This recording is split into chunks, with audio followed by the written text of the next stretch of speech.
and talking about getting more done. So good morning and welcome to the Leadership Lounge. It's so good to have you today. Again, today's topic is getting more done. I know as leaders, that is all of our endeavors to get more stuff done, to be productive, not just busy, because we talked about last week, there's a vast difference between being productive and being busy.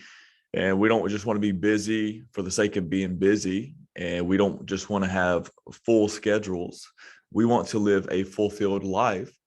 And we live fulfilled by being fruitful, by being productive over busy. I've lived many seasons and I still get tempted to be in seasons where I'm being maybe solely busy when I'm called to be productive and fruitful.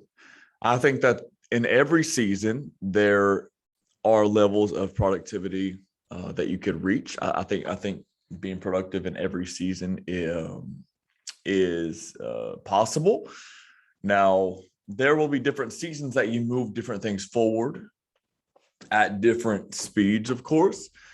But anyways, I'm going to give you 4 points today on getting stuff done. And then I'm going to give you some miscellaneous tips that help me. So I believe today might be our productivity talk 201, but again, it is entitled Getting More Done. So number one, real quick, don't procrastinate, plan. Don't procrastinate, plan. All production needs a plan. We can't just slip into productivity. All production, all results, it mandates a plan. And I used to there might be a level of productivity that you can hit just by natural intellect or just charisma or just whatever.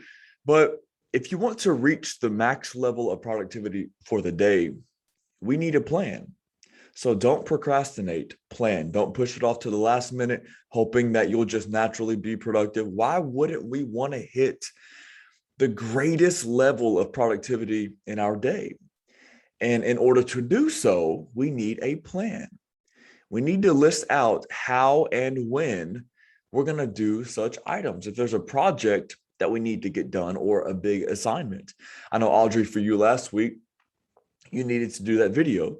And I assumed that you had a plan. You had a little bit of a script. You kind of knew what you were going to say going into it. You didn't just hit record and go for it. You know, there might be some days when that's the case, whatever. But for this project, it meant a lot to you. So you probably had a plan. You needed a plan, so you had one.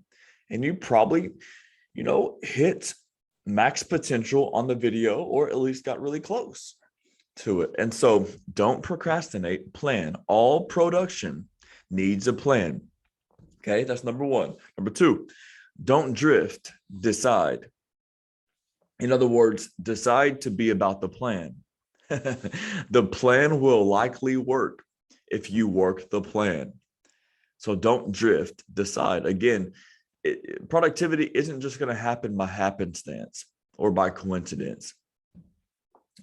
Productivity, at least at greatest potential, will happen because you have a plan. And number two, you don't drift around, you decide to be about the plan. And so writing the plan isn't enough. You got to decide to be about it at all costs.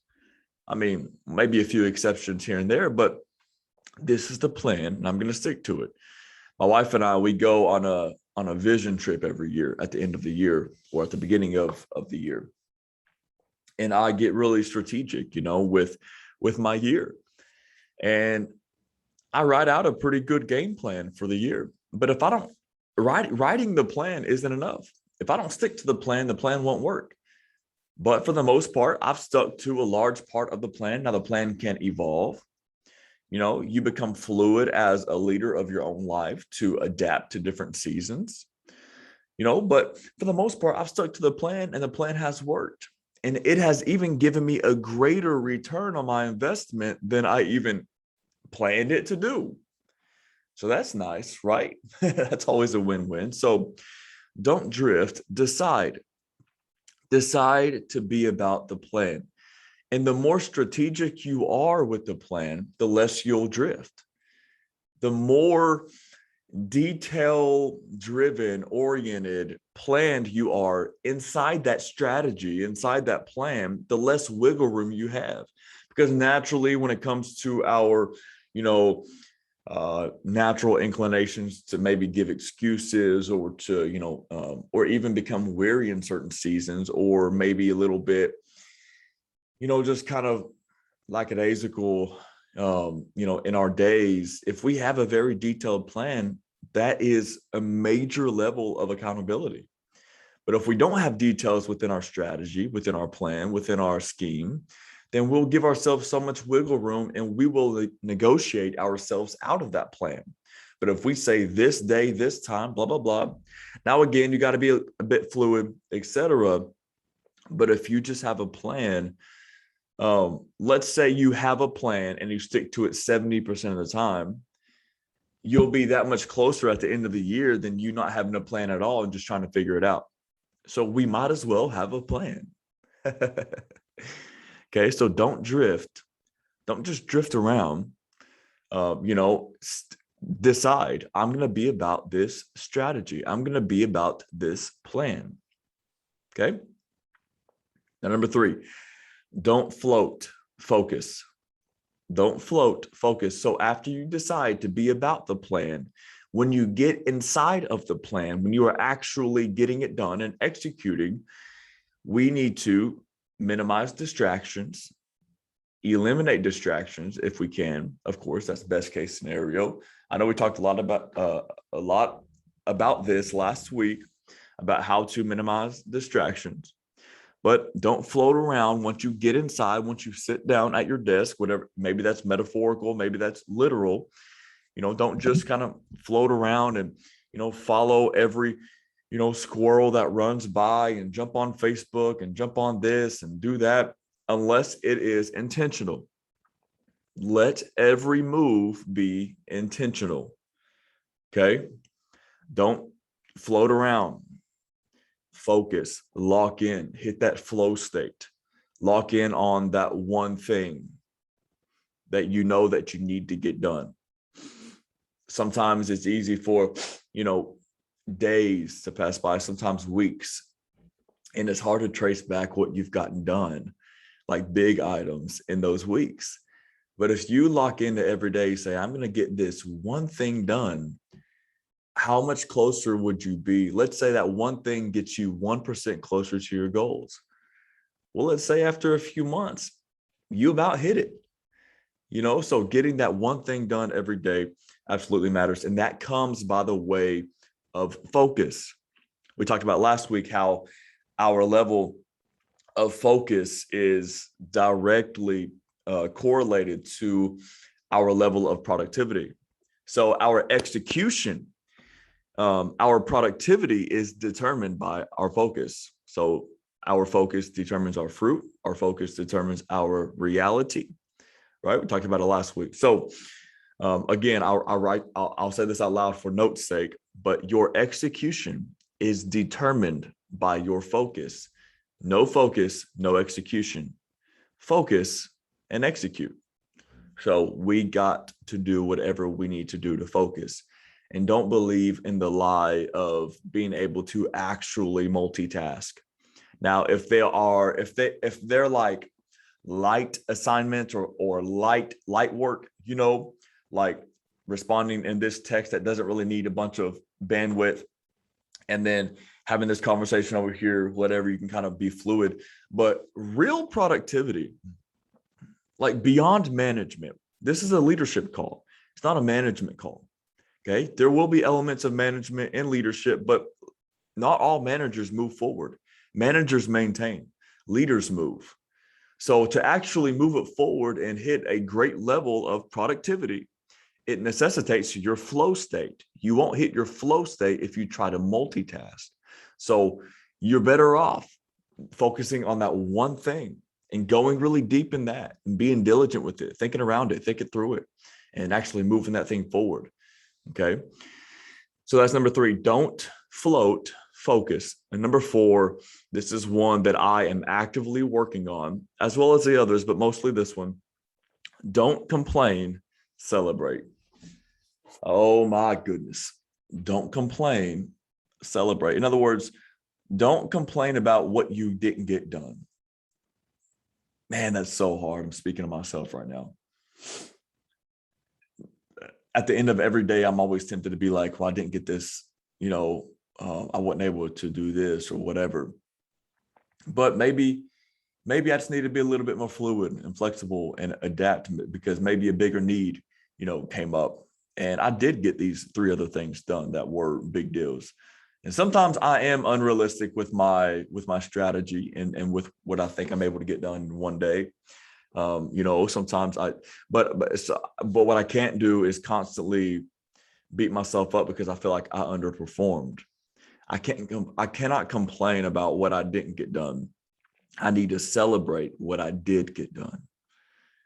So I feel like this is a really good point for all of us that are a part of the Leadership Lounge. We must make sure, let me speak to the hearts for a minute. We must make sure that we just celebrate, reflect, be grateful for what we were able to get done and to get accomplished, and not only focus on the things that we were not able to accomplish that day. Okay? This can even be as practical as like you shooting a video or you giving a speech or you giving a teaching. If you're like me, when I listen back and watch game film from a teaching that I've done or a sermon that I've preached, I mostly lock in on what I forgot to say. And I can't do that. I need to maybe have a couple quick thoughts on how I could be better, of course, and how I maybe could have a better flow in my notes, to where I don't forget maybe certain points. But that can't be what we dwell on. We must reflect on what was actually accomplished and be grateful for it. And know that you probably have another day to get it done. And then maybe in the big picture of things, that wasn't what was needed to get done. Maybe what you got done was what was supposed to get done. Okay? So all the while you have a plan and strategy and you work it, and most of the time it'll work. But when you don't get to certain items, you give yourself grace. You give yourself grace. Leaders, oh God, we got to give ourselves grace and just do our best with what we have when we have it, and then let it go and pick back up the next day. It's a really good point. And 10 years ago, I probably wouldn't have taught it that way. I would have said, we're being lazy. We need to get it done. Sleep is for the broke, sleep is for the dead, etc. And that's just absolutely ridiculous. Okay. So don't complain. Try to flip your mindset and celebrate what you were able to get done. I've been doing this thing lately, and it's actually helping me have greater joy and frankly happiness in my leadership in my professional life. What I've been trying to do was find reasons to celebrate. It can be the silliest things. Like, let's say today it's 10 months doing the Leadership Lounge. Let's say today is 10 months on the dot. I'm not sure if it is. I'm not quite sure. But and of course, it was the Lounge Weekly at first, which was a different approach, but this is the Leadership Lounge. So let's say today, is 10 months. And I just go over to Jaylee, who is my wife, and I say, we're going to celebrate tonight. She'd be like, for what? I'm like, 10 months doing the Leadership Lounge. And I can see her being like, okay, I'm down for it, but what's the big deal about 10 months? I'm like, I don't know. It's more than 9 months. Let's go celebrate. Let's go celebrate. Let's just go celebrate, man, what these leaders that I have the honor to coach and to encourage. Let's celebrate, what the Lord is doing. Let's just celebrate life and let's just enjoy it. Because if we're going to be in leadership for the long haul, we got to enjoy the journey. So do things along the way to where you enjoy the journey a little bit more. So don't complain about what you didn't get done. Celebrate what you did get done and find other reasons to celebrate. Man, just celebrate that you made it another week. Celebrate that you made it out of last week, which might have been the hardest week, of your leadership this year or this month. Just celebrate. Just find reasons to celebrate. Anytime you go out, make a toast to something, just to celebrate. Okay, so don't complain, celebrate. We need to take time and reflect. There was a little survey done it was like 100 people that were on their deathbed. And they asked these people, what are a couple of things that you would have done differently? And they said, number one, I would have taken more risks. And number two, I would have reflected more. So risk and reflect. And man, that spoke to me when I heard that. Because I'm a risk guy naturally. I kind of have that, what we would call it in our faith world, Christian world, that Caleb spirit that's just kind of in me. Let's go for it. Give me that mountain. I'll stand up when others sit. I'll run in when others run out, that whole thing. But the reflecting part, I don't do so well. And so I have been actively working on that in my leadership career, and I encourage you to do the same. Okay, so those are my 4 tips on getting more done. Don't procrastinate, plan. Don't drift, decide. Don't float, focus. Don't complain, celebrate. Okay? And let me give you 3 miscellaneous tips real briefly. Number 1, when you're struggling in getting things done, number 1, just get moving. Just get moving. There's a neurological response that happens when you just start. There's a physical response, heart rate increases, your blood starts flowing, your breath starts going, you just gotta, if you're just sitting around like, what do I even do? Or this task is so daunting, that I don't even know, where to start and all of it. But how do you eat an elephant? You eat an elephant bite by bite. Just start somewhere. Action creates action. Inaction creates inaction. So just get moving. If you don't know where to start in your day, start with a little bit of networking on social media. Maybe shoot out an email. And then suddenly things start going. There's an actual physical and neurological response that happens when you just start and you hit the flow state, and that's it. Okay. So just get moving. That's number 1. Number 2, these are just miscellaneous tips, just quick thoughts that I had and I was studying this morning. Number 2, have a cutoff time. Oh, this is huge for me because I steward multiple things right now in my life, but I need to have a cutoff time. Okay. Sometimes we think that if we work more, we do more. But what if that's not true? What if the truth is we work less and we do more? What if it's not we work more and we're able to do more? What if it is we work more, but we actually do less? But we work less, we do more. It seems backwards because we naturally think that if we work more, we'll accomplish more. But what if the truth is we work more, but we actually accomplish less? I'll explain. Any type of work, this goes meetings, this goes with bookshelves you have in your room as potential space to be filled. Work expands or contracts to the time that is allotted for it. So if you say, hey, we're going to meet for 90 minutes, you'll fill up those 90 minutes. But if you say, hey, we're going to meet for 27 minutes, you could probably cover the same material in 27 minutes. Okay. So that goes with a cutoff time as well. Couple reasons why you need to have a cutoff time. Number 1, you'll actually do way more with less time. For me, I got so much done when we were 2 weeks out from having our baby boy.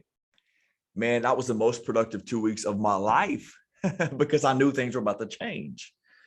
I could have gotten it done 2 months prior, but the 2 weeks prior, man, I doubled down. What's the most productive time in your life? The week before vacation. It's because it's not because you just got this magic juice to be productive suddenly and it was merely coincidence. It's because you saw that there was a cutoff time, in your workload. So that's one thing. Something switches in your mind to say, I got to get more done. All right. So you need to have a cutoff time every day. And secondly, this gives you rest as well. Okay. This gives you rest. And we all need to have a mental rest. And we need to enjoy life and family and the other simple things in life that really make life joyous. Right? Okay. So have a cutoff time. And number 3, prep the night before. Prep the night before so you can think less in the morning. For me, I got as practical as, if you know me, I really love craft coffee. But one of the things that I did, I said, okay, I would like to wake up with a coffee pot already made. So I'll prep it the night before.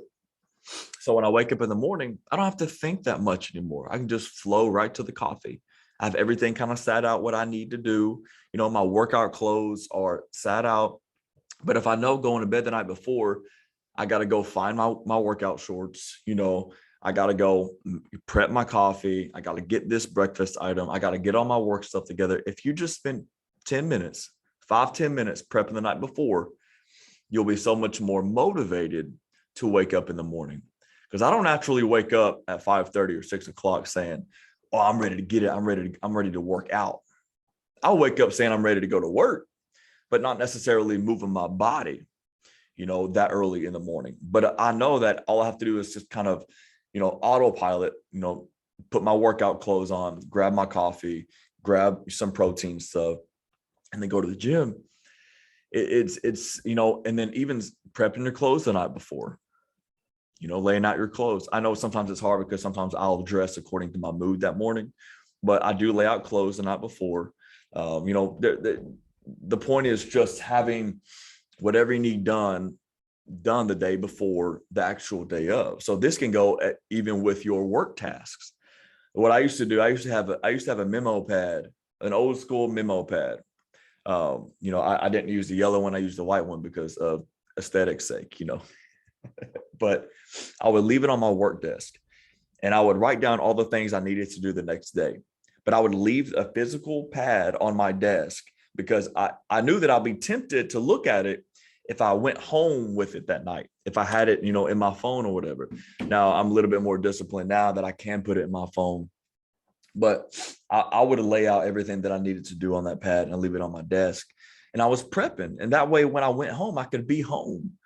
And I knew that my thoughts, and the plan was emptied out somewhere. So I don't know how exactly that translates. I know, Audrey, you're on the call. I don't know how that translates to you, but maybe just thinking through those few things. Just get moving, and then number 2, have a cutoff time. I know for you, you're a grinder, you're a hustler. You work for yourself essentially. So there are, and a lot of people who watch this, they do as well. But it's just really important for your rest's sake and for your productivity's sake. Remember, sometimes it's about doing less to do more. It's not always doing more and doing more, if that makes sense. And then prepping the night before would help.